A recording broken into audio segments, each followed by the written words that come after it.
কারণ আল্লাহর যদি সম্পদের দরকার হতো, আল্লাহর কসম, আল্লাহ কিন্তু কারণের সম্পদ কিনতে পারতেন। 70টা উট শুধু তার সম্পদের চাবি বহন করার জন্য লাগতো।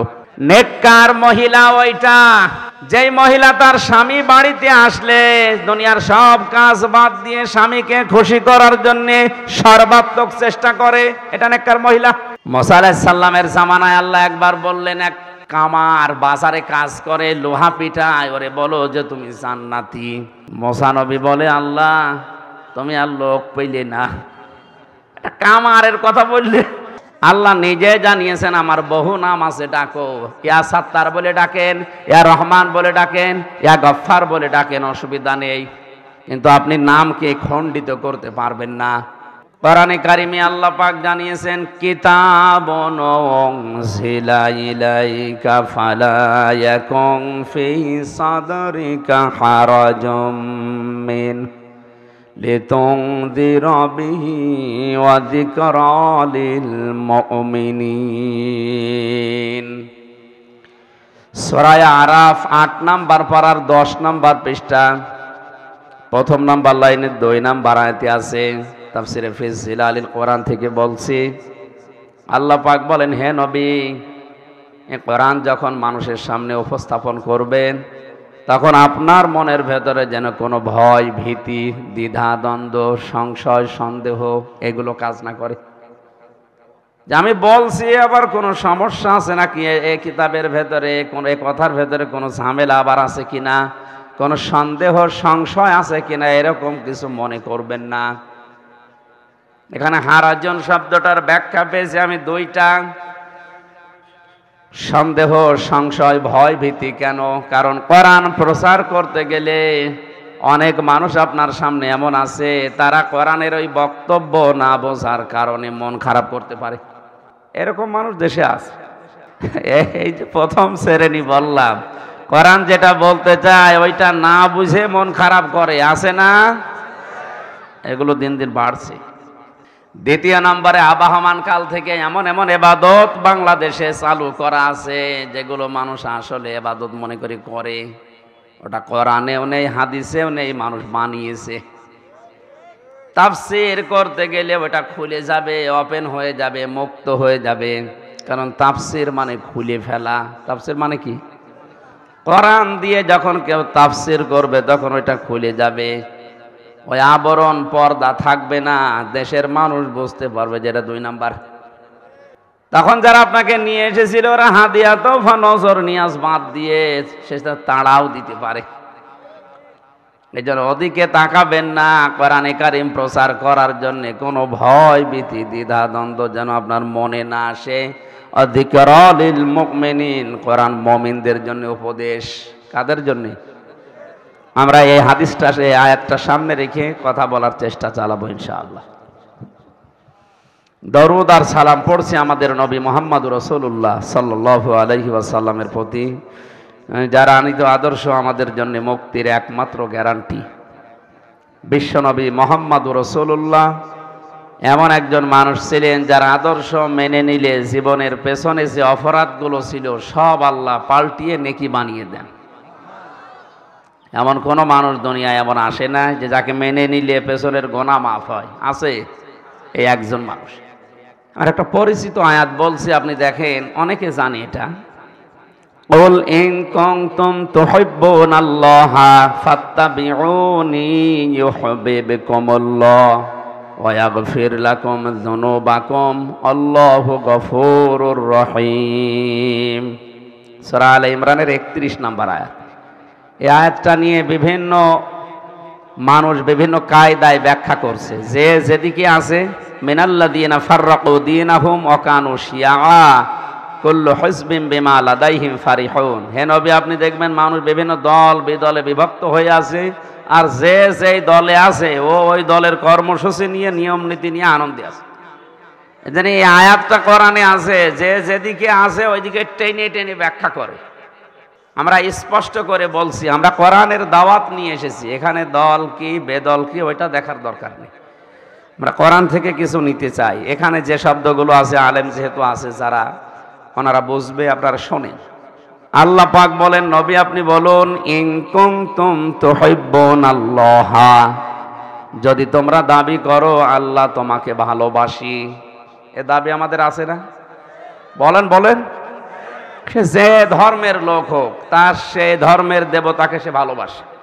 আমরা যেহেতু মুসলিম, আমাদের মালিক যিনি আল্লাহকে আমরা ভালোবাসি, এ দাবি আমাদের সকলের। আল্লাহ বলেন, দাবি যাদের আছে ফাত্তাবিউনি, এই দাবি সত্য প্রমাণিত করার জন্য রাসূলের অনুসরণ করা লাগবে। দুনিয়ার কোন মানুষের নাম এই জায়গায় আল্লাহ দেননি।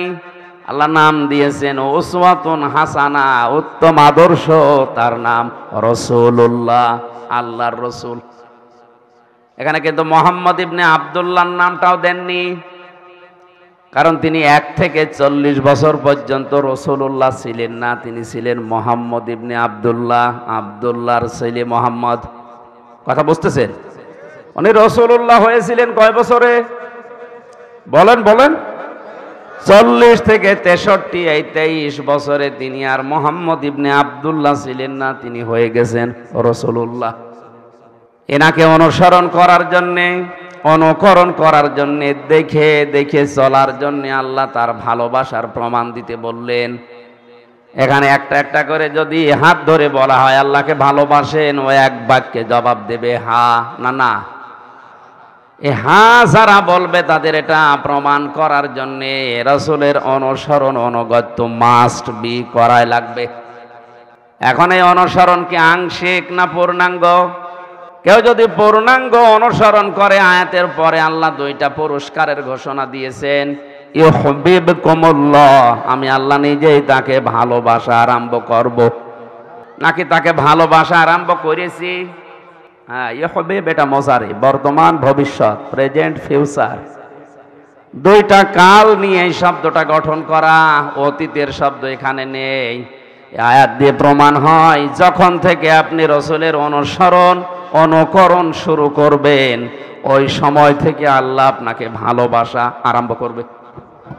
আর আল্লাহ যদি কাউকে ভালোবাসে, ওয়াগফির লাকুম যুনুবাকুম, ইয়াগফির এটাও মজারে, এটাও বর্তমান ভবিষ্যৎ।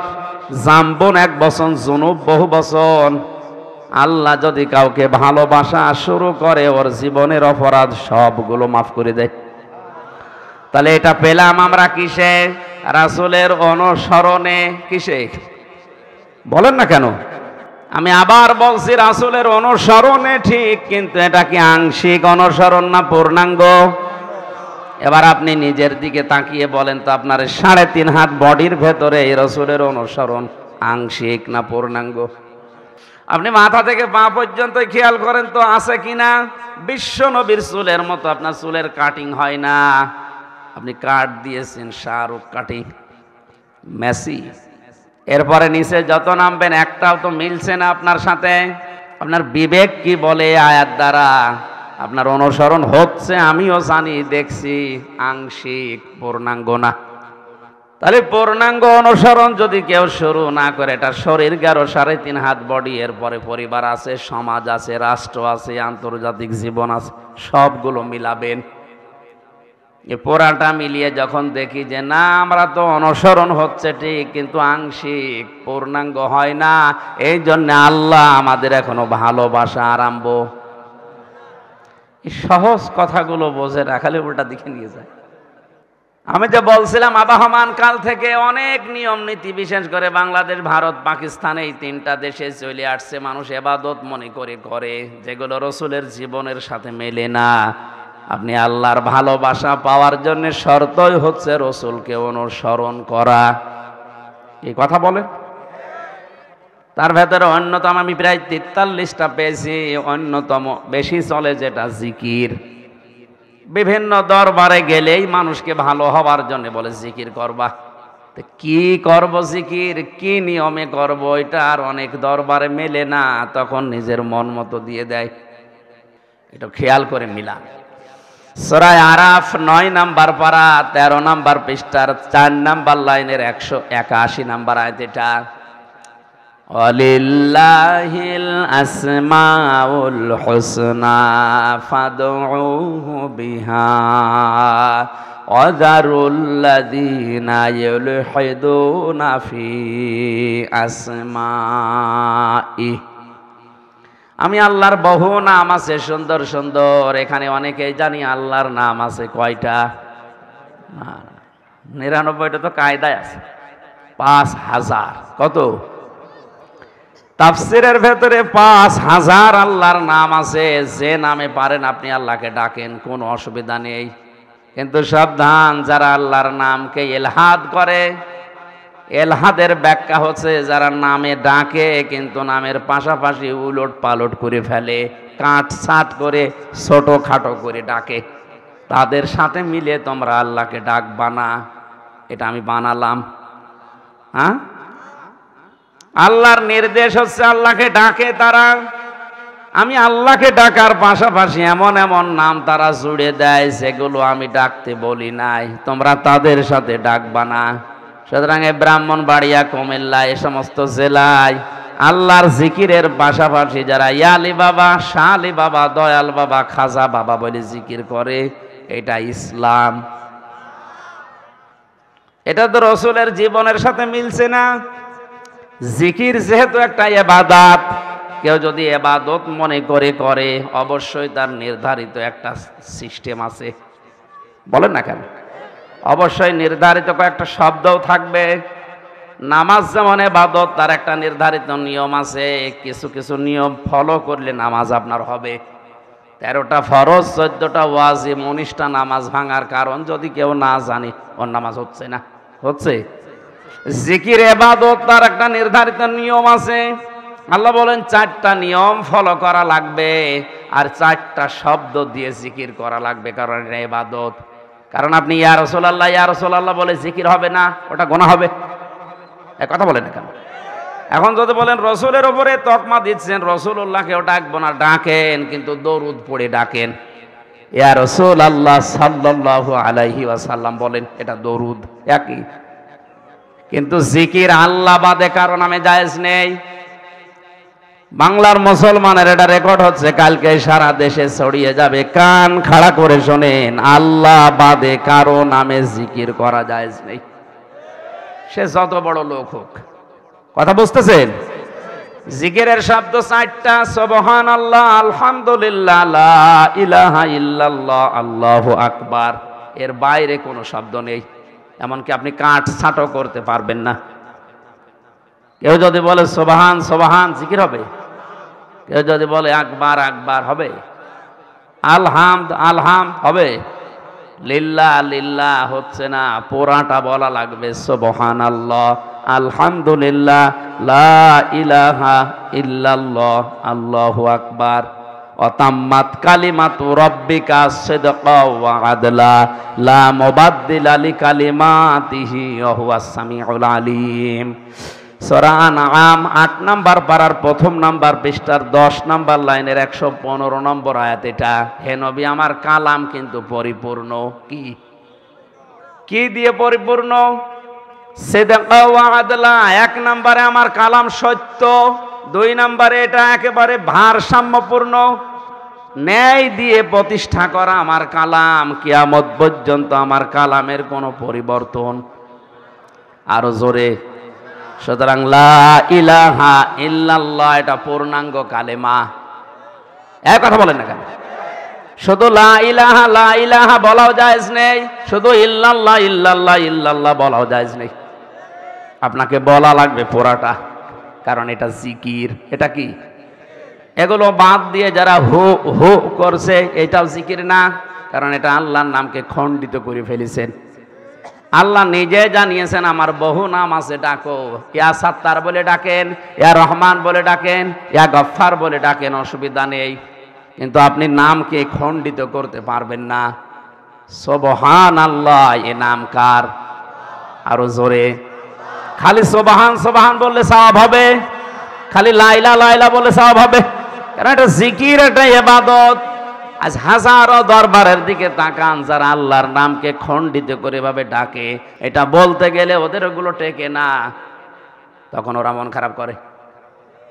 ওই যে হারাজনের দ্বিতীয় ব্যাখ্যা বলেছিলাম, এটা মিলছে না। কথা বলেন, নবীজি নবুয়ত পাওয়ার আগ পর্যন্ত, এমনকি 53 বছর বয়স হওয়ার আগ পর্যন্ত, নবুয়ত পেয়েছেন 40 বছরে, মেরাজে গিয়েছেন 53 বছর বয়সে। কত বছর হলো? 13 বছর। কত? এই 13টা বছরে নামাজও ফরজ হয়নি, রোজাও ফরজ হয়নি। নবীজি কি করলেন এই নবুয়ত পাওয়ার পরে 13 বছর? বিশ্ব নবী যে কাজগুলো করেছিলেন তার অন্যতম কাজ হচ্ছে মানব সেবা।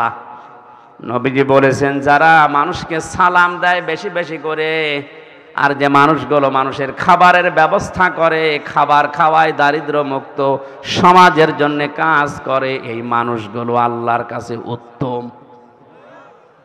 তখন তিনি কি সাধারণ মানুষ না নবী? এই কথা বলে না কেন?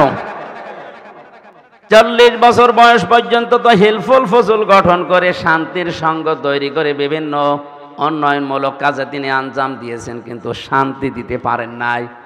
কোরআন পেলেন, নবুয়ত পাওয়ার পরেও তিনি শান্তি দিতে পারছিলেন না, কারণ ওই সময় ইসলামের সব বিধান নাজিল হয়নি। ওই সময় নবীজির 3টা মিশন ছিল। 1 নম্বরে সালাম। কি সালাম মানে? কি আমরা একজনকে সালাম দিলাম মানে, ভাই আপনি আমার থেকে নিরাপদ, আপনার সম্পদ, আপনার জীবন, আপনার সম্মান সব আমার কাছে নিরাপদ। বড় ভাই এসেছে, আসসালামু আলাইকুম, যা আছে দেন, একই সালাম বলে। 2 নম্বরে তিনি বলেছিলেন, তোমরা মানুষকে খাবার খাওয়াও, দারিদ্র মুক্ত সমাজের জন্য কাজ করো। যারা জাহান্নামে যাবে মুসলমান কারা? জবাব দেন ভাই। মুসলমান জাহান্নামে যাবে, ফেরেশতা জিজ্ঞাসা করবে, কেন আসলে? তুমি তো খ্রিস্টান না, তুমি তো ইহুদি না, বৌদ্ধ না, হিন্দু না, মুসলমান, তুমি জাহান্নামে আসলে কেন? যত মুসলমান জাহান্নামে যাবে তারা 4টা কথা বলবে। প্রথমে, ক্বালু লাম নাকু মিনাল মুসাল্লিন ওয়া লাম নাকু নুতিমুল মিসকিন। 1 নম্বরে সবাই বলবে, আমরা নামাজ পড়তাম না। কি করতাম না? টাঙ্গাইলবাসী ভালো করে জবাব দেন। কোন হিন্দু বলবে যে আমি নামাজ পড়তাম না? কোন খ্রিস্টান, কোন ইহুদি, কোন বৌদ্ধ? কারণ ওরা নামাজ, এই কথা বলেন, ওরা নামাজ পড়ে না, ওদের নামাজ নেই। এ কথা বলতে পারে কারা? তাহলে যে মুসলমান দাবি করার পরেও নামাজ পড়ে না, সে যদি আওয়ামী লীগ করে কোথায় যাবে? ও যদি জামাত করে কোথায় যাবে? তার কার ফতোয়া লাগবে? আপনার মুদ্দাসসিরের ফতোয়া? জাহান্নামে যারা গেছে সব ওরা মুসলমান, এক বাক্যে জবাব দিচ্ছে, জাহান্নামে আল্লাহ দিয়েছে নামাজ পড়তাম না তাই। আপনি আর যাই করেন না কেন, অন্তত মুসলিম পরিচয় দিলে ফরজ নামাজ ছাড়বেন না। রাজি আছেন কারা? দেখে লিল্লাহে তাকবীর। মেয়েদের সন্তান যখন দুনিয়ায় আসে, প্রথমে পানি দেখা যায়, এরপরে রক্ত, এরপরে সন্তানের মাথা দেখা যায়। নবীজি বলেন, এমন কঠিন সময় যদি তৈরি হয় আর নামাজের আজান হয়ে গেছে, সময় চলে যাচ্ছে, এই মেয়েটার মাথাকে তোলার ভেতরে বিছিয়ে দিয়ে বলো নামাজ পড়। জীবন নিয়ে টানাটানি, অথচ ফরজ জিনিস ছেড়ে দিচ্ছে না, কোনো অনুমতি নেই নামাজ ছেড়ে দেওয়ার। আর আমরা চা খেতে খেতে আসরের নামাজ নষ্ট হয়ে যাও, টেরও পায় না। মুসা আলাইহিস সালামের জামানায় আল্লাহ একবার বললেন, এক কামার বাজারে কাজ করে, লোহা পিটায়, ওরে বলো যে তুমি জান্নাতি। মুসা নবী বলে, আল্লাহ তুমি আর লোক পেলে না, কামারের কথা বললে? দুনিয়ায় এত বড় বড় লোক আছে, কামার লোহা পিটিয়ে সোজা করে, ও কি এমন আমল করে? আল্লাহ বলেন, দেখো গিয়ে। বাজারে গেলেন, বাজারের এক কোণে দেখে ও হাতুড়ি দিয়ে লোহা পিটাচ্ছে, মগুর মাথার উপরে তোলে, আবার পিটায়, আবার উপরে তোলে। আমাদের যেমন নামাজের সিস্টেম হচ্ছে, আজান দিলে নামাজের সময় হয়ে গেছে। মুসা নবীর জামানায় 1 ওয়াক্ত নামাজ ছিল, হয়তো কোনো সিস্টেম ছিল নামাজের। যেই নামাজের সময় হয়ে গেছে, এই হাতুড়ি পেছনে ফেলে দিয়ে উনি পবিত্র হয়ে নামাজে দাঁড়িয়েছে। হযরত মুসা লক্ষ্য করে আল্লাহকে বলে, রব্বুল আলামিন, লোকটা তার এই হাতুড়ি বা এই মগুর লোহার ওপরে পিটিয়ে তারপরে পবিত্র হতে পারতো। নামাজের সময় হওয়ার সঙ্গে সঙ্গে পেছনে ফেলে দিয়ে তাড়াতাড়ি করে তোমার বিধান মানার জন্য ব্যস্ত। তোমার বিধানকে, তোমার আইনকে এত বেশি যে লোকটা মূল্যায়ন করতে পারে তাকে তুমি জাহান্নামে দিতে পারো না। জীবনে যত বড় গুরুত্বপূর্ণ কাজ থাক না কেন, ফরজ নামাজের সেজদা আজকে থেকে বাদ দেবেন না। কারণ কেউ যদি ফরজ নামাজ ছেড়ে দেয়, আল্লাহ বলেন ওর দায়িত্ব আমি ছেড়ে দিলাম, যা। আল্লাহ পাক যদি কারো দায়িত্ব ছেড়ে দেয়, আমার মনে হয় 1 সেকেন্ডও বেঁচে থাকা আপনার নিরাপদভাবে সম্ভব না। আমরা জমার নামাজের কথা জানি যে জমার নামাজের আজান দিলে এই দুনিয়ার সব কাজ কাম বেচা কিনা বন্ধ করে দিয়ে নামাজের দিকে দৌড়াতে বলেছে আল্লাহ। এ কথা জানেন না? জমার দিনেই তো এই আয়াত পড়া হয়, জানো দিয়ালিস সলাতি মিন ইয়াউমিল জুমআতি ফাসআউ ইলা যিকিরিল্লাহি ওয়া দারুল বাই'। যখন জমার দিন আজান দেওয়া হয়, সব কাজ কাম বন্ধ করে দিয়ে তাড়াতাড়ি দৌড়াও নামাজের দিকে। কেন এই আয়াতটা দিলেন? আল্লাহ বলেন যালিকুম খায়রুল লাকুম, এইটাই লাভজনক কাজ। অথচ আয়াতের সাথে বাস্তবের অনেক কিছু আমাদের চোখে মিলছে না। জমার নামাজের আজান দিয়ে শেষ পর্যন্ত কমপক্ষে 1-1.5 ঘন্টা সময় লেগে যায় শেষ করতে। এ ঠিক আছে কথা? আজান থেকে শুরু করে নামাজ পড়ে বের হওয়া প্রায় 2টা বেজে যায়, তার মানে 1-1.5 ঘন্টা সময় শেষ। অথচ আল্লাহ বলেন এটা লাভজনক কাজ। কেন বললেন এটা?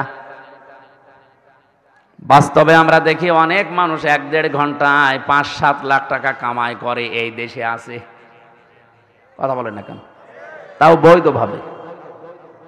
ডাক্তার মতিয়ার রহমান উনি একটা সিজার করার সময়, অপারেশন করার সময় পিত্তথলির পাথরগুলো কম্পিউটারের মাধ্যমে বের করতে পারে 15 মিনিটে। 15 মিনিটে কমপক্ষে 1,20,000 টাকা করে নেয়। তো 1 ঘন্টায় যদি 4টা করে 5 লাখ। এই কথা বলেন এখন। আধা ঘন্টায় আরো 2টা করলে 7 লাখ। তা আল্লাহ বললেন এই 1.5 ঘন্টা নামাজ আদায় করলে তোর লাভ হবে। আমরা দেখছি না, ওর 1.5 ঘন্টা নামাজ না পড়ে অপারেশন করলে ওর 7 লাখ টাকা লাভ হচ্ছে। তাহলে আল্লাহর কথার সাথে বাস্তবের মিল নেই। এ কোরআন মিথ্যা। আল্লাহ এটা দিয়েছেন কেন? এই কারণে দিয়েছে, কারণ নামাজ যে সমাজে নেই, নামাজ যে পরিবারে, যে রাষ্ট্রে নামাজ চলে না, নামাজের শিক্ষা নেই, ওখানে আপনি 1.5 ঘন্টায় 7 লাখ টাকা উপায় করবেন, ঠিক আছে, বৈধভাবেই।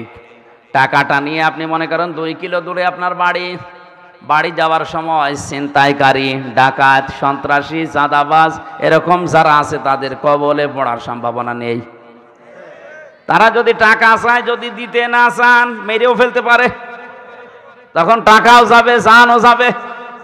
কিন্তু যে সমাজে নামাজ আছে, নামাজের শিক্ষা আছে, নামাজের শিক্ষা 4টা, ওই নামাজের শিক্ষাগুলো বাস্তব জীবনে যাদের আছে, ওই সমাজে 7 লাখ না 7 কোটি টাকা নিয়ে বাড়িতে গেলেও কেউ তাকাবে না। এই জন্য আল্লাহ বলেছেন এটা লাভজনক কাজ। কিন্তু সেই সিস্টেম আমরা তৈরি করতে পারিনি। এই জন্য রাতের বেলা বাড়িতে যাওয়া অত সোজা। তারপর ওনার পাহারা দেয় বলে বাঁচা যায়। রাতে আমরা 3টা জিনিস রাস্তাঘাটে দেখি। রাত যত গভীর হয় রাস্তায় 3টা জিনিস পাওয়া যায়। একটা হচ্ছে বক্তা, একটা কুত্তা, আর একটা পুলিশ। না, রাগ করার দরকার নেই, কারণ আমরা রাস্তায় থাকি। রাত গভীর হলে হয় দেখবেন কোনো বক্তার সাথে দেখা হবে, নাই পুলিশের সাথে, নাই কুত্তার সাথে। এই কথা বলছে না কেন? ওনারা এই সিস্টেমটুকু পালন করছে, তাও নিরাপদে একটু যাওয়া যাচ্ছে। যদিও ও হাত গুটিয়ে বসে থাকতো। আর নামাজের শিক্ষা যা চলছে আমাদের দেশে, এই জন্য ফরজ নামাজটা বাদ দেওয়া কোনো মতেই যাবে না। যেহেতু রাষ্ট্রীয়ভাবে নামাজটা নেই, এটা সরকারের দায়িত্ব ছিল রাষ্ট্রীয়ভাবে নামাজটা কায়েম করে দেওয়ার। 53 বছর হয়ে গেল, মুসলমান বারবার ঘুরে ঘুরে আসে, কিন্তু এই বিধানটা আজও আমরা রাষ্ট্রীয়ভাবে পাইনি। আমাদের দুর্ভাগ্য। আমাদের যিনি আছেন দায়িত্বে, আমাদের জননী শেখ হাসিনাকে আমরা আহ্বান জানাবো, আপনি আবার হয়েছেন দায়িত্বশীল, নামাজটা অন্তত মরণের আগে আমাদের দেশে রাষ্ট্রীয়ভাবে চালু করে দেন। তাহলে নিরাপদ থাকতে পারবো। পুলিশের ডিউটিও কমে যাবে। 24 ঘন্টা 24 ঘন্টায় ডিউটি পালন করা লাগে। আমার দোলা ভাইও তো পুলিশ, 24 ঘন্টা এদের ডিউটি, 1 সেকেন্ড তো খালি নেই। একটু ঘুমিয়ে আসেন, এখন যদি ডাক দেয় আবার চলে যেতে হবে। সম্মানিত ভাইরা, বাস্তবে নামাজের শিক্ষা এই জন্য দিয়েছিলেন। তাহলে মুসলমান দাবি করে যে নামাজ পড়ে না, ও যাবে কোথায়? এই ফতোয়া হামজার কার? ছাড়বেন নামাজ আর ছাড়বেন? যে দুনিয়া একদিকে চলে যাক, সব হারিয়ে যাক, কিন্তু আমি ফরজ নামাজ ছেড়ে দেব না ইনশাআল্লাহ। 2 নম্বরে ওরা বলবে ওয়ালাম নাকুন নুতিমুল মিসকিন, এতিম মিসকিনদেরকে খাবার দিতাম না, তার মানে দারিদ্র মুক্ত সমাজ ব্যবস্থার জন্য আমি কাজ করতাম না, এই জন্য আল্লাহ জাহান্নামে দিয়েছে। এটা বড় কঠিন কথা। দেখেন, মুসলমান দাবি করে দারিদ্র মুক্ত সমাজের জন্য কোনো কাজ করে না, এই লোকটা মুসলমান হয়েও যাবে কোথায়? প্রধানমন্ত্রী হয়তো আজটা পড়েছে অথবা বুঝেছে, এই কারণে উনি আর যাই করুক না কেন এটা করেছে যে একটা বাড়ি, একটা খামার, একটা মানুষ মাথা গোজার ঠাঁই পাবে, একটা কর্মসংস্থান তৈরি হবে। এটা যে কত বড় উদ্যোগ আপনি হয়তো টের পাচ্ছেন। হ্যাঁ, দুর্নীতি হয়েছে, যাদের দায়িত্ব দিয়েছে তারা হয়তো মারিং কাটিং করেছে, এটা দোষ তাদের, ওনার তো দোষ না। আমার যতটুকু জ্ঞান আছে কোরআন হাদিসের উপরে, আল্লাহর উপরে ভরসা করে বলছে ওনার জীবনে আর যাই হোক, যদি কিছু কবুল নাও হয় তবে এই প্রজেক্টটা, এই প্রকল্পটা কবুল হবে যদি নিঃস্বার্থভাবে করে থাকে। নিজের ঘর তৈরি করে আরামে কাটিয়ে দিতে পারতো, লক্ষ লক্ষ মানুষকে মাথা গোজার মতো ঠাঁই বানিয়ে দিয়েছে, আর একটা কর্মজীবন তৈরি করে দিয়েছে। আল্লাহ পাক যেন ওই ভালো কাজটা কবুল করে তারে মাফ করে দেন, বলেন আমিন। নবীজিকে অনুসরণ করলে জীবনের গুনাহগুলো মাফ হয়, আমি এটা বোঝাচ্ছিলাম। এই কারণে নবীজি নবুয়ত পাওয়ার পরেই নামাজ ফরজ হয়নি, 13 বছর পরে। কত বছর? তাহলে 13 বছর তিনি এই কাজগুলো করেছিলেন। এই জন্যে শুধু নিজে খেয়ে পরে বাঁচবেন, মানুষের খোঁজ খবর রাখবেন না, কে কি খেলো দেখবেন না, এইটার নাম ইসলাম না, এটার নাম। আব্দুল্লাহ বিন মোবারকের জীবনী পড়েছিলাম, এত বড় আলেম ছিলেন তিনি। এখানে যারা আছে অন্তত জ্ঞানী মানুষ তার নাম জানে না কেউ নেই। আব্দুল্লাহ বিন মোবারক হাদিসের মুহাদ্দিস ছিলেন, তামাম দুনিয়ায় তার নাম আলেমরা অন্তত জানে। কোন ময়দানে যদি তিনি আলেমদের সমাবেশে হাজির হতেন, ওই জামানার আলেমরা বলতো আব্দুল্লাহ বিন মোবারক আকাশের চাঁদের মতো। তিনি হজে যাওয়ার জন্য টাকা পয়সা গুছিয়েছেন, হজে যাবেন, হঠাৎ দেখলেন ছেলেটা কাঁদছে, ডাক দিয়ে বলে বাবা কাঁদো কেন? ছেলেটা বলে আব্বা আমি ওই পাড়ায় গিয়েছিলাম, ওরা গোশত রান্না করছিল, আমি চাইলাম আমারে দিল না, আমারে ধাক্কা দিয়ে বের করে দিল, আমার মনে দুঃখ লেগেছে। হযরত মোবারক ছেলের হাত ধরে গেলেন ওই বাড়িতে, বাড়ির বাইরে দাঁড়িয়ে সালাম দিলেন, আসসালামু আলাইকুম ইয়া আহলাল বাইত। মুসলমানেরা এটা একটা আদব, কোন বাড়িতে প্রবেশ করতে হলে সালাম দেওয়া লাগবে, অনুমতি নেওয়া লাগবে। এ নির্দেশ কার? আল্লাহ এই নির্দেশটা কেন দিয়েছিলেন ব্যাখ্যাও আছে, অথচ আজ এইটা আমাদের সামাজিক জীবনে নেই। আন্দাজে যাত্রার বাড়িতে ঢুকে পড়ে, এটা যে কত কঠিন গুনাহ। সালাম দেওয়া লাগবে, অনুমতি নেওয়া লাগবে, ভেতর থেকে যদি আওয়াজ 3 বার দেওয়ার পরে না আসে আপনি চলে যাবেন। এখন যদি মনে করেন আমি এত দূর থেকে শওকতের বাড়ি আসলাম, আপনি হয়তো 2 কিলো দূর থেকে হেঁটে যানবাহনে শওকত শিকদারের বাড়ি আসলেন, সালাম দিলেন, উনি বলছে ভাই আমি এখন ঝামেলায় আছে, আপনি চলে যান। এখন যদি বলেন না আপনার ভোট দিইনি, আপনি নাই ভোট দিয়েছেন একটা, আর ও যে কোন ঝামেলায় আছে আপনি জানেন। ওর স্ত্রীর ঝামেলা থাকতে পারে, মা বাবার ঝামেলা থাকতে পারে, সম্পদের ঝামেলা থাকতে পারে। আল্লাহ এজন্য কোরআনে নির্দেশ দিয়েছেন সালাম দাও, অনুমতি নাও, যদি উনি কিছু না বলে আস্তে করে চলে যাও, এইটাই তোমার জন্য ভালো হবে। কে বলছে? এই আদেশটা পারিবারিক জীবনে আমাদের মেনে নেওয়া যাবে না।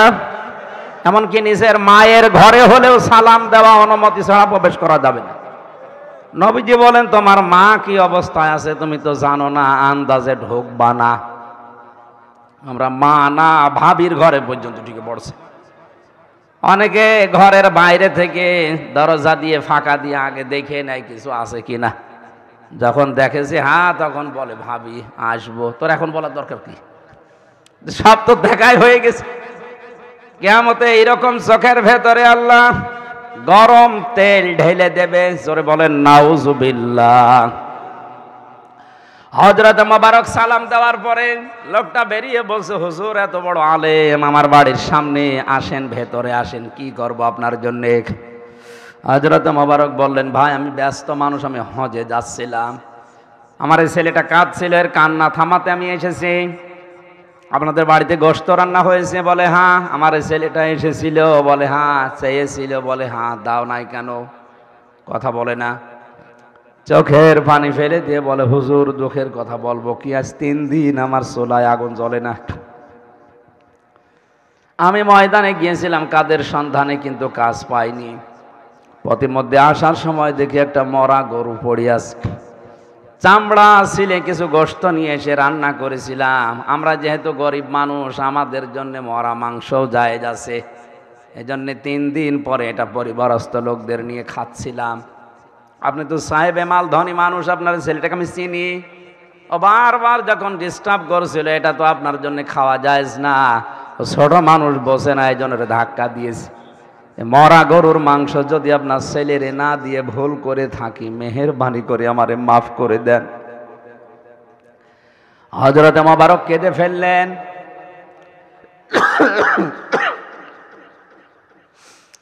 ডাক দিয়ে বলে, আল্লাহর বান্দা আমার এলাকায় বাস করেন, এত বড় কষ্টে আছেন, আমি খোঁজ নিতে পারি না, কিয়ামতের দিন আপনি আমারে আসামি বানাবেন না। এক দৌড়ে বাড়িতে গেলেন, হজে যাওয়ার যে টাকাগুলো ছিল সব নিয়ে আসলেন। বললেন, ভাই আমি ফরজ হজ করেছি, নফল হজে যাচ্ছিলাম, আমার দরকার নেই, এই টাকাগুলো নেন, খাবার কিনে পরিবারস্থ লোকদের খাওয়ান, বাকি টাকা ব্যবসা বাণিজ্য করে আপনি প্রতিষ্ঠিত হন, এ টাকা আমারে আর জীবনে ফেরত দেওয়া লাগবে না, সব আমি আল্লাহর জন্য আপনারে দিয়ে দিলাম। 45 দিন পর হযরত মোবারকের বন্ধু এসে বলে, ভাই তুমি হজ থেকে কবে আসলে? হযরত আব্দুল্লাহ বিন মোবারক বলে, কই আমি তো এবার হজে যাইনি। বন্ধু বলে, কি বলে? আমি যখন কাবা শরীফ তাওয়াফ করছিলাম দেখলাম তুমি আমার সামনে, আমি যখন শয়তানকে পাথর মারতে গেলাম দেখলাম তুমি আমার সামনে, সাফা মারওয়া দৌড়াদৌড়ি করছিলাম দেখলাম তুমি আমার সামনে। সত্যি করে বলো তো হজ থেকে কবে আসলে? হযরতে মোবারক বলেছেন, বন্ধু আমি হজে যাইনি, তবে আমার হজের টাকাগুলো আমার এক গরিব প্রতিবেশীকে দিয়ে দিয়েছি। ওই রাতে তাকে স্বপ্ন দেখানো হচ্ছে, মোবারক তুমি হজে আসো নাই, কিন্তু এই গরিব বেচারার জন্য প্রতিবেশীর দিকে তাকিয়ে তুমি যা করলে, আল্লাহ তোমার এই দানে এত বেশি খুশি হয়েছে, একটা ফেরেশতাকে তোমার আকৃতি ধারণ করিয়ে হজের যত কাজ আছে আল্লাহ নিজে সব সম্পাদন করে দিয়েছে। আরে বছরে আরাফাতের ময়দানে যত লক্ষ লক্ষ মানুষ হজ করতে এসেছে, তোমার এই দানের ওসিলায় আল্লাহ সবার হজ কবুল করে নিয়েছে। শুধু নিজে খেয়ে পরে বাঁচবেন, মানুষের খবর নেবেন না, এইটার নাম ইসলাম না। এই জন্যই প্রধানমন্ত্রীর এই কাজটার দিকে তাকিয়ে বলেছি, জীবনে যদি ওনার কিছু কবুল না হয়, হযরত মোবারকের এই দানটা যদি কবুল হতে পারে, শেখ হাসিনার এই প্রকল্পটা কবুল হবে। ওনারে আল্লাহ কবুল করে মাফ করে দেয় যদি আমাদের ক্ষতি আছে। হ্যাঁ, এজন্য মানবতার জন্য কাজ করা লাগবে। বঙ্গবন্ধু সেতু, যেটা বিশেষ করে এই যে পদ্মা সেতু, বঙ্গবন্ধু টানেল, দেখার মতো যে কাজগুলো, 3 বছর তো ভেতরে কিছুই জানতাম না, বের হয়ে অন্তত রাস্তাঘাট আর এই কয়েকটা কাজ দেখে যা মনে হচ্ছে, আর কিছু। অনেকে বলে ধার করে করেছে, ঋণ করে করে দেখেন না, করেছি তো। এরকম একটা কলিজা আছে কার আপনার? যেভাবেই করুক করেছে তো আপনার জন্যই তো করেছে। আগে এই জায়গায় 5 ঘন্টা 7 ঘন্টায় মাওয়া ঘাটে দাঁড়িয়ে থাকা লাগতো, এখন 5 মিনিট 7 মিনিটে চলে যাচ্ছে। এই যে এই কাজগুলো নবীজি নবী হওয়ার পরে 13 বছর একাধারে, উনি তো ওই সময় নামাজও পড়েননি, রোজাও রাখেননি, তা কি করেছিলেন? এই কাজ করেছিলেন। এই জন্য আমরা বিশ্ব নবীর আদর্শ অনুসরণ শুধু আংশিক না, শুধু নামাজ পড়া, রোজা রাখা, টুপি মাথায় দেওয়া, এটা ইসলাম না। পূর্ণাঙ্গ অনুসরণ যখন শুরু করার সিদ্ধান্ত নিয়ে মানুষ মাঠে নামবে, তখন তার পেছনের অপরাধগুলো আল্লাহ মাফ করে তাকে ভালোবাসা শুরু করবে। জোরে বলেন সুবহানাল্লাহ। এভাবে পূর্ণাঙ্গ অনুসরণ করার তৌফিক দিন, আমিন। আর আংশিক অনুসরণ করেছিল আব্দুল্লাহ বিন উবাই। ওর নামাজ, রোজা, দাড়ি, টুপি, জুব্বা সব ছিল, শুধু রাজনৈতিক জীবনে ওর আদর্শ ছিল আবু জেহেল। এই জন্য আল্লাহ ওকে মাফও করে না, এমনকি ওর কবরের পাশে দাঁড়ানো নিষেধ। আজও পৃথিবীতে যাদের সব কিছু ওকে আছে, একটা জীবনে রসুলকে মানেন না, আপনি ফিরে আসেন, নাই তো আব্দুল্লাহ বিন উবাইয়ের মতো মুনাফিক হয়ে মরবেন। আল্লাহ আপনাকে বোঝার তৌফিক দিন, আমিন। সূরা তাওবার আলোচনা করছিলেন মাওলানা হোসাইন, আমিও তাওবা থেকে একটা আয়াত পড়েছি, 111 নম্বর আয়াত। এই আয়াতের ভেতরে যত কথা আল্লাহ দিয়েছেন তাফসীর আকারে আমরা বলার চেষ্টা চালাবো। আমা তাওফীক ইল্লা বিল্লাহ। কোরআনে কারীম থেকে এই আয়াতটা একটু আমার কাছে ভালো লাগে এই কারণে যে বাস্তবসম্মত কিছু কথা এর ভেতরে আছে, আপনি মিলাতে পারবেন সহজে। আল্লাহ পাক বলেন, ইন্নাল্লাহ, অবশ্যই আমি আল্লাহ, ইশতারা, ক্রয় করে নিয়েছি, মিনাল মুমিনিনা, মুমিনদের কাছ থেকে। ভালো করে মিলাবে, এখানে ক্রেতা সরাসরি আল্লাহ নিজে, কে? বিক্রেতা সবাই না, বিক্রেতা শুধুমাত্র মুমিনরা। কারা? আল্লাহ কিন্তু সবার কাছে কিনতে চান না, শুধুমাত্র মুমিনের কাছ থেকে আল্লাহ কিনতে চান। মুমিন কাকে বলে? আমরা অনেকেই মনে করি আমার মুসলমানে দেওয়া আছে ছোটবেলায়, আমি মুমিন। অনেকের নামে আব্দুল মুমিন ও মনে করছে আমি মুমিন। না, আপনি মুমিনের বান্দা। মুমিন কাকে বলে? দুইটা শর্ত দিয়েছে হাদিসে, ইদা সাররাতকা হাসানাতুকা ওয়া সাআতকা সাজ্জিয়াতুকা। সাহাবী বললেন, হে নবী, আমার যে ঈমান আছে, আমি মুমিন, আমি বুঝবো কি করে? আল্লাহর নবী বলেন, যখন তোমার ভালো কাজগুলো তোমাকে আনন্দ দেবে, অন্যায় কাজগুলো তোমারে কষ্ট দেবে, তুমি বুঝবে তোমার ঈমান আছে, তুমি মুমিন। আজ দেশে সবার কাছে ভালো কাজ ভালো লাগে, এক কথা বলেন না কেন? কোরআনে কারিমের যে অনুষ্ঠানগুলো নির্দ্বিধায় যারা মানুষ এক বাক্যে বলবে এটা ভালো কাজ, কিন্তু এই কাজটাও আজ অনেকের কাছে ভালো লাগছে না। যে মুসলমানের কাছে কোরআনে কারিম প্রচার করা, কোরআন পড়ানো, কোরআন প্রতিষ্ঠা করা ভালো লাগে না, ওর নামে আলহাজ থাকলে ওইটা বেঈমান। আল্লাহ বেঈমানেরটা কিনবে, অথচ এরকম হাজারো বেঈমান আজ মসজিদে টাইলস লাগিয়ে দিচ্ছে। হ্যাঁ, কথা বলেন না কেন? আল্লাহ কিনতে চান মুমিনেরটা। বলেন বলেন, ইন্নাল্লাহা আশতারা মিনাল মুমিনিনা, অবশ্যই আমি আল্লাহ কিনতে চাই মুমিনের কাছ থেকে। সুতরাং আপনাকে আগে মুমিন হওয়া লাগবে। মুমিন না হয়ে কেউ যদি মুনাফিক হয়ে মসজিদ বানিয়ে দেয়, ও মসজিদ কবুল। মাদ্রাসা 2 তলা বানিয়ে দিয়েছে, কবুল। এই সহজ কথাগুলো না বুঝে খালি নিজের দিকে টেনে নিচ্ছেন কেন? আপনি তো যা করছেন সব মাঠে মারা যাচ্ছে, সব পানিতে ফেলা হচ্ছে, কবুল হচ্ছে না। কারণ আল্লাহর যদি সম্পদের দরকার হতো, আল্লাহর কসম, আল্লাহ কিন্তু কারণের সম্পদ কিনতে পারতেন। তার সম্পদ আপনার চাইতে কম ছিল না। কোরআনে কারিমে সূরা কাসাসের তাফসিরে বেশি 70টা উট শুধু তার সম্পদের চাবি বহন করার জন্য লাগতো। বলেন তো, চাবি বহন করতে যদি 70টা শক্তিশালী উট লাগে, তাহলে তালা বহন করার জন্য কত উট লাগবে? তাহলে তালা চাবি যদি এত হয়, তো সিন্ধুক আর বাক্স আর ব্যাংক কত ছিল? আমার ছোট মাথায় ধরবে না। এত সম্পদ তারকে আল্লাহ দিয়েছিল, ওগুলো আল্লাহ কিনতে পারতো। এখানে আল্লাহ কিনবেন না কোন মুনাফিকের, কোন কাফেরের, কোন মুশরিকের। আল্লাহ কিনতে চান শুধু মুমিনদের কাছ থেকে। আনফুসাহুম ওয়া আমওয়ালাহুম, 1 নম্বরে তাদের জীবন, 2 নম্বরে তাদের সম্পদ। বিআন্না লাহুমুল জান্নাহ, বিনিময়ে আল্লাহ তাদের জান্নাত দিতে চান। বলেন সুবহানাল্লাহ। জান্নাতটা শুধু নাম শুনেছি, কোরআন আর হাদিস পড়ার পরে আমার যতটুকু বিশ্বাস হয়েছে, জান্নাতের একটা শিকের মূল্য তামাম বাংলাদেশ বিক্রি করলেও হবে না, তামাম দুনিয়া দিলেও সম্ভব না। এক একটা পাথর হবে বা ইট বানাবে আল্লাহ স্বর্ণ দিয়ে, রূপা দিয়ে, একটার পর একটা গাঁথনি দিয়ে ঘর বানিয়েছে জান্নাতে। এজন্য যে শিখগুলো দরজা জ্বালানায় দেওয়া আছে, হাদিস হচ্ছে তামাম দুনিয়া যদি কেউ বিক্রি করে, জান্নাতের একটা শিকের মূল্য হবে না। এত বড় দামি জিনিস আল্লাহ এমনিতেই দিচ্ছে না, মুমিনের কাছ থেকে তার জান আর মাল আল্লাহ কিনে এটা বিনিময়ে দিচ্ছে। এখন আল্লাহ কোনো অপবিত্র, হারাম, অবৈধ, নাপাক জিনিস কিনবে? আরো জোরে। আপনি মুমিন হলেও শুধু হবে না, যেটা বিক্রি করবেন এটা বিক্রি করার জন্য এটা পবিত্র হওয়া লাগবে, বৈধ হওয়া লাগবে, পবিত্র হওয়া লাগবে, পাক হওয়া লাগবে, সাফ হওয়া লাগবে। আমাদের প্রথমে আল্লাহ জীবন কিনতে চেয়েছেন। জীবন যদি কেউ আল্লাহকে বিক্রি করতে চায়, জীবন পবিত্র হওয়া লাগবে না নাপাক? পবিত্র জীবন হওয়ার জন্য শর্ত দুইটা।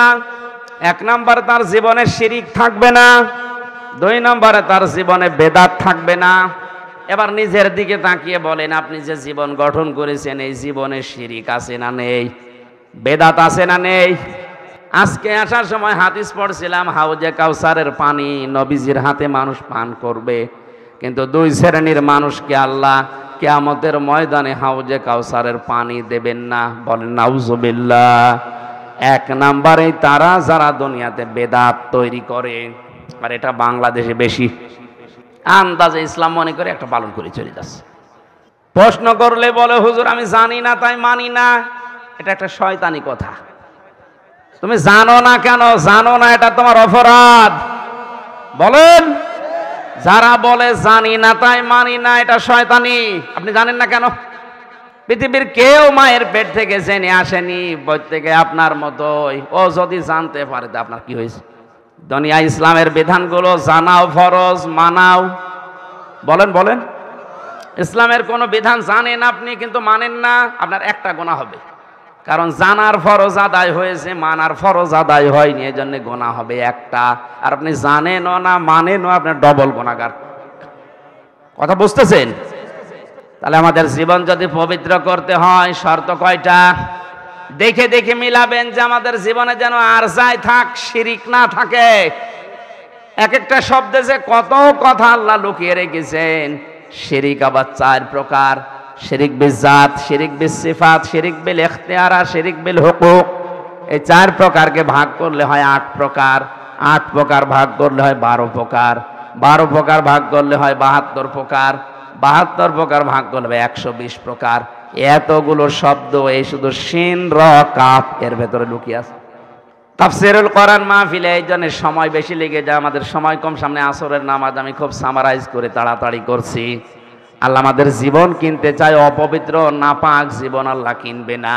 কাবা শরীফ যারা তাওয়াফ করেছে, যেখানে বসে আছে, কাফনের ওই কাপড়টা পরনে দিয়ে আর গায়ে জড়িয়ে আল্লাহকে বলা, লাব্বাইক আল্লাহুম্মা লাব্বাইক, হে আল্লাহ আমি হাজির হয়ে গেছি, আমার নামটা তুমি লিখে নাও।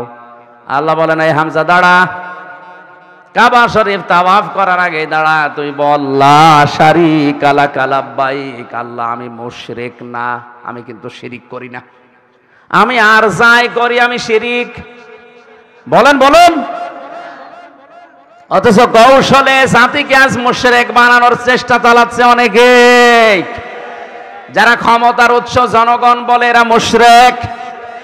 বলেন, ক্ষমতার উৎসকে আপনি মানতে পারেন না সেটা আলাদা, কিন্তু একথা বিশ্বাসও করা যাবে না, বলাও যাবে না ক্ষমতার উৎস জনগণ। এটা বলে যদি কেউ মারা যায় ও মুশরিক। আর মুশরিকের জন্য দোয়া করাও জায়েজ নেই। নবীজি তার চাচা মুশরিক ছিল আবু তালেব, হাত তুলেছিলেন, আল্লাহ আমার চাচাকে মাফ করে দাও। আল্লাহ বলেন হাত নামান। কার জন্য হাত তুলেছেন? আপনি জানেন না আপনার চাচা মুশরিক? বলেন তো, নবীজির দোয়া যদি আল্লাহ ফেরত দিয়ে দেয়, চাচা মুশরিক, আর বাংলাদেশে টাটকা মুশরিক মরে যাচ্ছে, আর আমরা দোয়া করে জান্নাতে দিয়ে আসছি, মনে হয় যে কন্ট্রাক্টরই নিয়েছে। আমি শুধু হাসির খোরাকি দেয়নি, আপনি সাবধান হন। আর যাই করেন শিরিক করা যাবে না। শিরিক করলে আল্লাহ ওই স্বামীর মতো রেগে যায় যে স্বামী বাড়িতে যেয়ে দেখে তার স্ত্রী অন্য লোক নিয়ে ঘুমিয়ে আছে। এটা কেউ কেউ মেনে নিতে পারে? আরো জোরে বলেন। আল্লাহ পাক ঠিক ওই কায়দায় রাখেন। কারণ কি, একেবারে বীর্য থেকে শুরু করে হামজা বানিয়েছে, দুনিয়ায় আর কারো কোনো কিছু নেই, সবটাই কার ক্ষমতা? বীর্য থেকে শুরু করে হামজা পর্যন্ত কার ক্ষমতা? মায়ের বুকের উপরে যে খাবারগুলো আল্লাহ রেখেছিলেন, এটাও দুনিয়ার মানুষ তৈরি করেন, এটা আল্লাহ বানিয়েছে। আল্লাহ পাক এজন্য সব চাইতে বেশি রাগ করেন বান্দার উপরে ওই সময় বান্দা যখন ভালোভাবে বোঝা লাগবে, শোনা লাগবে। 2 নম্বরে কোনো বেদাত করা যাবে না। ওয়াংফুসাহুম ওয়া আমওয়ালাহুম, আল্লাহ বলেন 2 নম্বরে আমি চাই কি? সম্পদ অবৈধ সম্পদ হলে হবে পবিত্র। বলেন কি? সম্পদ পবিত্র করার 9টা পদ্ধতি আছে। বারবার টাকাকে খালি গোসল করাবেন। এখানে মাল শব্দ আল্লাহ দিয়েছেন বহুবচন আমওয়াল, মালের বহুবচন আমওয়াল। আমরা অনেকেই এতদিন মনে করতাম মাল মানে আবুল মাল, নাকি আমাদের আগেরটা কামাল। মাল মানে কি? সম্পদ। আর দুনিয়ায় যত সম্পদ আছে এর ভেতরে উত্তম সম্পদ আল্লাহ রাসূলের দৃষ্টিতে আল্লাহওয়ালা নেককার মেয়ে লোক। সুবহানাল্লাহ বলতে পারেন না? হযরতে ওমর বলেন যে বাড়িতে একটা আল্লাহওয়ালা নেককার মেয়ে লোক আছে, ওইটা মেয়ে লোক না, ওইটা আল্লাহর জান্নাতের একটা টুকরা। আদ-দুনিয়া কুল্লুহা মাতাউন ওয়া খায়রু মাতা'id দুনিয়া ইমরাতুস সালিহা। পৃথিবীতে সব কিছুই সম্পদ, রাসূলের দৃষ্টিতে উত্তম সম্পদ আল্লাহওয়ালা নেককার মেয়ে লোক। আর নেককার মেয়ে লোকের বৈশিষ্ট্য 4টা। 1 নম্বরে ওইটা আল্লাহর নবীর দৃষ্টিতে নেককার। শুধু নামাজ পড়া, রোজা রাখা আর কালো বোরকা পরায় নেককার হওয়া যায় না। ভালো করে শোনেন, নেককার মহিলা ওইটা যেই মহিলা তার স্বামী বাড়িতে আসলে দুনিয়ার সব কাজ বাদ দিয়ে স্বামীকে খুশি করার জন্য সর্বাত্মক চেষ্টা করে, এটা নেককার মহিলা। আজ এই এতটুকু স্যাক্রিফাইস অনেক মহিলার ভেতরে নেই, এই জন্য হাজারো পুরুষ মানুষ পরকীয়া প্রেম করে। এই একজো তাহলে এই এলাকায় মনে হয় এগুলো শুরু হয়নি। সম্মানিত মা বোনেরা, আপনার একটুখানি এই ব্যবহারের কারণে ওর মনটা যখন সারাদিন কর্মজীবনের পরে খারাপ হয়ে যায় তখন ও লাইন করা শুরু করে। এই জন্য নেককার হওয়ার জন্য নবীজি কত সূক্ষ্ম জায়গায় হাত দিয়েছেন। দুনিয়ায় যত বড় কাজ থাক, মেয়েদের সব কাজ বাদ, স্বামী আসলে বড় ইবাদত স্বামীকে সময় দেওয়া। 2 নম্বরে স্বামী যেটা পছন্দ করে, স্বামীর ওই কাজ যদি জায়েজ হয় আপনার জীবন থাকতে ওইটা পছন্দ করা লাগবে।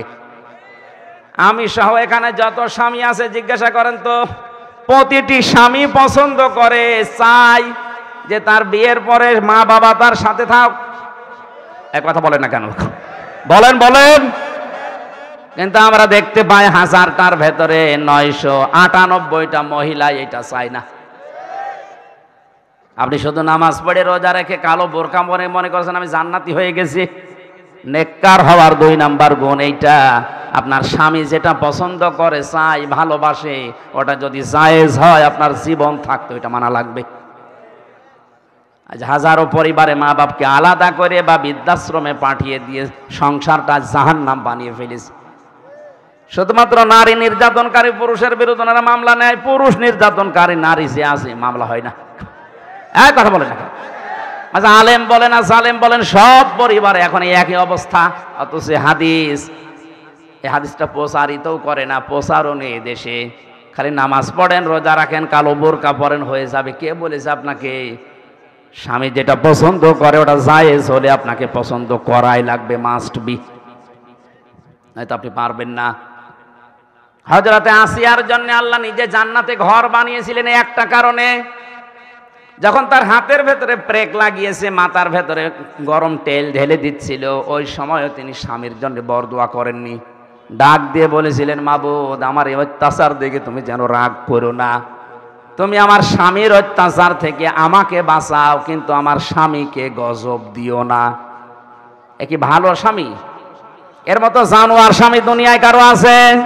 নিজের স্ত্রীর হাতে ব্রেক লাগিয়েছে, পায়ের ভেতরে শলাকা লাগিয়েছে, মাথার উপরে গরম তেল ঢেলছে, শুধু আল্লাহর বিধান মানে এই কারণে। এরপরও স্বামীর জন্য তিনি বরদোয়া দেননি। জিবরাইল যখন জান্নাতটা সামনে নিয়ে এসেছে, বলে, আল্লাহ জান্নাত নিয়ে এসেছে, ধন্যবাদ, তুমি একটা ঘর ওই জান্নাতে আমার জন্য বানাও, যেখানে বসে বসে তোমারে দেখা যায়।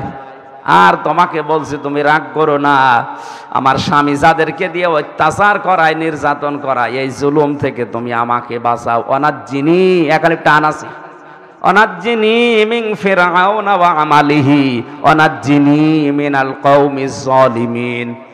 সূরা তাহরিম 28 নম্বর পারা 20 নম্বর পৃষ্ঠার 12 নম্বর লাইনের 12 নম্বর আয়াতের মাঝের অংশে আছে। আসিয়া ওই কঠিন মুহূর্তেও দোয়া করেছে, আল্লাহ তুমি আমার স্বামীকে কিছু বলো না, তুমি আমার স্বামীকে কিছু বলো না, আমারে তুমি বাঁচাও। অথচ একটা সাবান কম হলে আপনি বরদোয়া দেন। আপনি মানুষ, আপনি জান্নাত পাওয়ার জন্য হাঁ করি আছেন। একজন মহিলাকে আল্লাহ ঘর বানিয়েছিলেন জান্নাতে তার, আর আরেকজন মহিলাকে আল্লাহ নিজে সালাম পাঠিয়েছিলেন চিন্তা অবস্থায়, তার নাম খাদিজাতুল কুবরা। এই মহিলার জীবনটা পড়ে দেখেন, খাদিজাকে আল্লাহ সালাম দিয়েছে শুধুমাত্র স্বামীর মহাব্বত ভক্তি করার কারণে। দুনিয়ায় তার যা ছিল সব তার স্বামীর জন্য দিয়েছে। আর আপনি বিপদে পড়ে ক্যান্সার হয়ে মরে যাবেন, ও হাতের একটা বালা বিক্রি করতে চাই না, অথচ ওরে সুখে রাখার জন্য আপনি হারাম ইনকাম করেন। হযরতে খাদিজাকে সালাম দেওয়ার পেছনে যে দুইটা কারণ আমি পেয়েছি হাদিসে, এক নম্বরে তার স্বামীর প্রতি ভক্তি দেখে আল্লাহ খুশি হয়েছিলেন। সুবহানাল্লাহ বলতে পারেন না? যত রাতে আসতেন নবীজি, কোনো দিন বিশ্ব নবী এসে দেখেননি যে খাদিজা ঘুমিয়ে আছে। এসে একটা ডাক দিতেন খাদিজা, সঙ্গে সঙ্গে দরজা খুলে যেত, ডাক দিয়ে বলে তুমি এত রাতে ঘুমাওনি? হযরতে খাদিজা বলতেন, হে আমার স্বামী, আমি জানি আপনার শত্রু পায়ে পায়ে, সারা দিন আপনি দিনের কাছে বাইরে থাকেন, বাড়িতে আমি ঘুমাই না এই কারণে, কারণ কখন আপনি এসে ডাক দেবেন। আমি যদি আরামের বিছানায় ঘুমিয়ে থাকি আমার স্বামী কষ্ট পাবে, এই জন্য ঘুম যদি লেগেও যায় আমি বালিশটা আমার এই দরজার সাথে লাগিয়ে দাঁড়িয়ে দাঁড়িয়ে ঘুমিয়ে পড়ি। এরকম বউ তো এখন ঘরে ঘরে। একটু হাত তোলেন তো, এরকম বউ আছে কার? একজনে। ঠিক আছে, এ ওয়াজ করার দরকার, এ ওয়াজ করে কি কর। আর মেয়ে লোক দেখেন কিভাবে আছে, একটা স্বামী হাত তুলতে পারে না, একটা বুড়ো হাত তুলেছে মনে হয় বউ নেই। যার হাত তোলার কথা তারা কেউ হাত তোলে না। না, শুধু হাসির জন্য বলি না, সম্মানিত মা বোনেরা মনে করছেন আমি নামাজ পড়ি, 5 ওয়াক্ত রোজা রাখি, তাহাজ্জুদ পড়ি, আমার গালো বোরকা আছে, আমি জান্নাত পাবো না? পাবে কে? জান্নাত। স্বামীর প্রতি ভক্তি হযরতে খাদিজা আপনার আদর্শ হওয়া দরকার ছিল। আপনি কোথায় পেছনে পড়ে আছেন তাসলিমা নাসরিনের মতো, খালি স্বামী পাল্টায়। আল্লাহ আমাদেরকে হেফাজত করুন। 4 নম্বরে স্বামীর সম্পদ এবং সন্তান ইসলামের দিকে চালানোর জন্য মেয়েরা চেষ্টা করবে।